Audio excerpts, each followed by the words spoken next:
Après l'Argibrick, voici l'Argicru, la nouvelle innovation de l'enseigne Joss.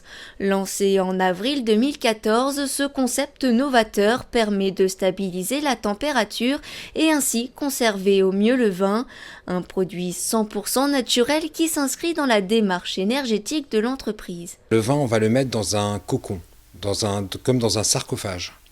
La bouteille va être mise dans un casier comme celui-ci. Et ensuite, on va mettre un bouchon par-dessus. Pourquoi un casier en argile? Tout simplement parce que l'argile est la structure moléculaire de l'argile est faite de plaquettes à l'échelle de la nanostructure qui se collent entre elles avec de l'eau.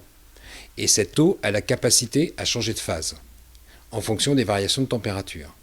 Donc si on a un casier qui monte en température, l'eau contenue dans l'argile va s'évaporer. Et à ce moment-là, on rafraîchit l'air ambiant. Si le casier redescend en température, l'eau qui s'était évaporée va se recondenser dans la terre et la terre va redonner la chaleur qu'elle avait stockée. L'entreprise Joss se veut écologique. L'argicru, une fois mis en forme, sèche à l'air libre durant 5 mois, un procédé qui n'engendre aucune dépense énergétique. Innover dans le domaine environnemental, dans le domaine du propre, je pense que toutes les entreprises aujourd'hui doivent être conscientes que notre planète, elle est magnifique et elle est importante. Et il est très important que les entreprises, que l'industrie se mettent au diapason déjà de la demande du marché et même pour des convictions personnelles.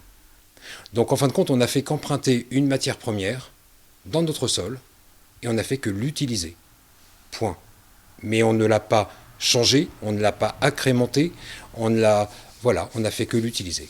Depuis avril 2014, l'enseigne Joss a vendu plus de 5000 briques d'argicru, un chiffre qui montre le succès de cette entreprise locale et bientôt internationale puisque l'argicru sera proposé à l'export d'ici quelques mois.